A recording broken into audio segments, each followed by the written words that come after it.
They may look like an odd bunch, but in my hands are the A-team of watches from conflicts going back more than 100 years.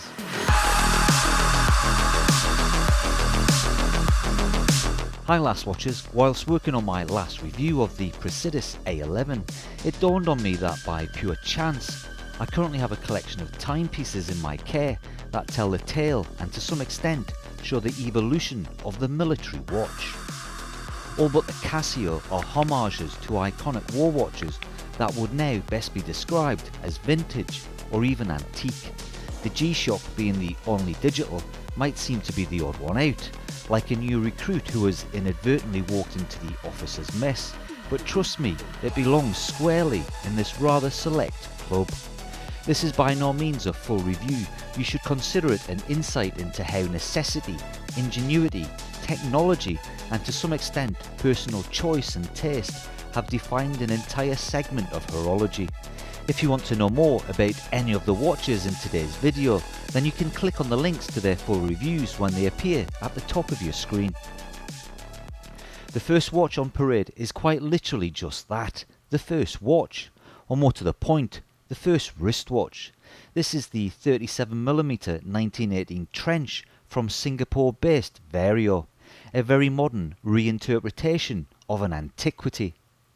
Before the First World War, wristwatches weren't really a thing. They existed, but they weren't particularly popular or fashionable, at least not with early 20th century men. Some ladies wore watches on their wrists, which were known as wristlets, but any self-respecting gentleman would carry a pocket watch. Prior to the Great War, a few manufacturers such as Cartier, IWC, Omega and Longines had introduced timepieces that could be worn more practically on the wrist.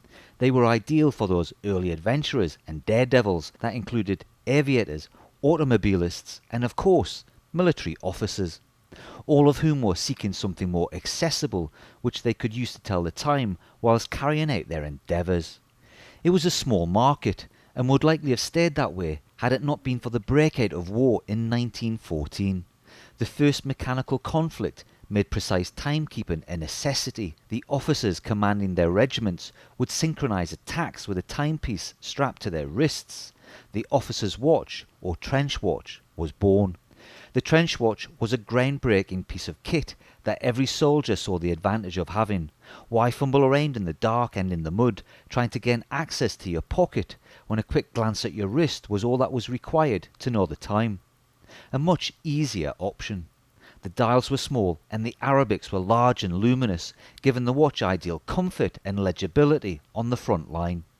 Those that were lucky enough to have them crudely adapted their own pocket watches with soldered on wired fixed lugs and fitted leather strips to give themselves something that could be worn on their wrist.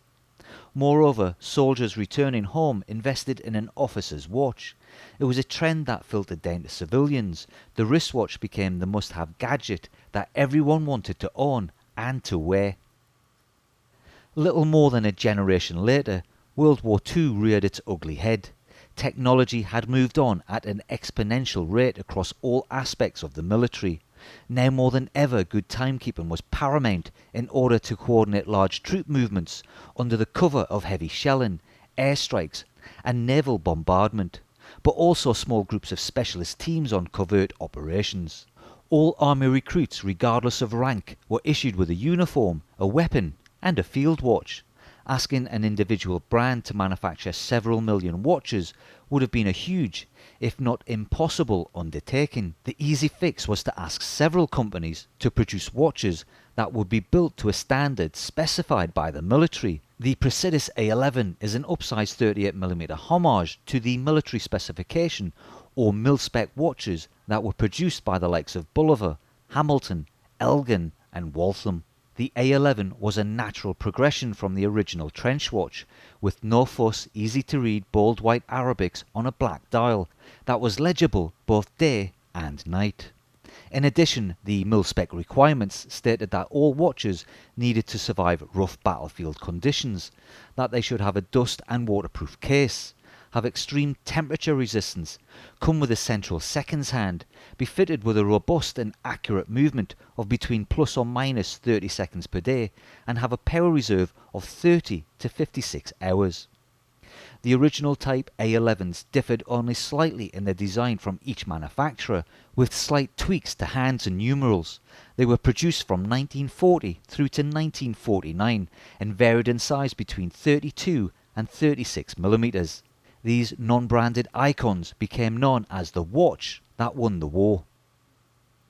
Next up, and by far my favourite of the bunch, is the Steel Dive 1970, a homage to the Seiko 6105 8110, better known as the Captain Willard, courtesy of its appearance in the movie Apocalypse Now.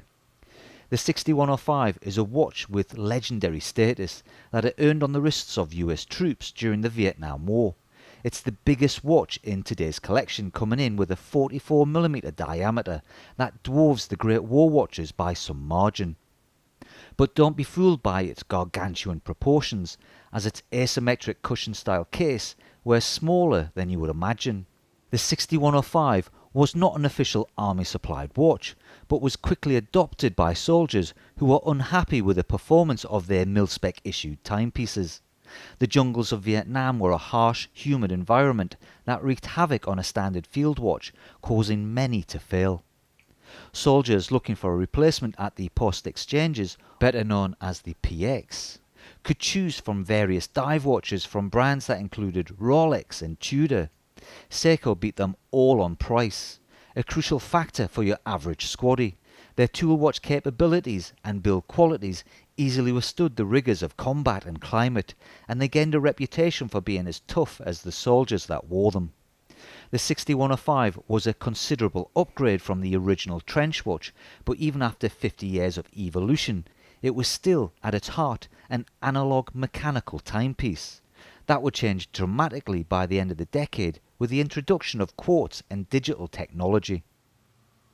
The last watch to see out our 100 years is the Casio GW-M5610. The reference is irrelevant, it's the brand that is important. During my career, I have on many occasions worked alongside the military and ex-special forces. Although these soldiers have had access to and own discounted regimental watches commissioned from big name brands, 9 times out of 10 the watch on their wrist during operations has been a Casio.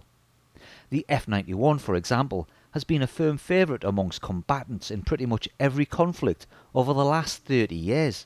Its low price, long battery life and durability have helped it sell in the millions every year. No matter your role in the military, Casio have you covered, with a selection of extremely accurate, virtually indestructible and affordably replaceable timepieces, each with multiple complications that make them ideal for any serving soldier, sailor, submariner or pilot. The G-Shock is the one watch in my collection that goes where the other watches dare not go, or more precisely, where I wouldn't risk taking them. It's a beater watch for good reason, that has shared a few scrapes and bears a few scars. It looks as sharp as the day that I bought it, and it's still the most accurate watch in my collection.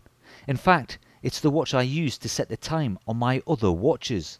It's no surprise to me that Casio is a firm favourite with all services of today's military and the emergency services. All 4 of today's watches have proven themselves worthy of military service over the last 100 years, and they have my respect and admiration. Which one would you choose to have on your wrist, or is there another unsung hero we should add to the list? I look forward to reading your suggestions in the comments below. If you enjoyed today's video, then please consider giving it a like and subscribing to the channel. If you're looking to treat yourself to one of these veterans, then I'll save you some time and add the relevant links to the watches in the video description below. Some of those links will be affiliate links and will produce a small commission for the channel if you make a purchase. Thanks for watching, and I'll see you all in the next video.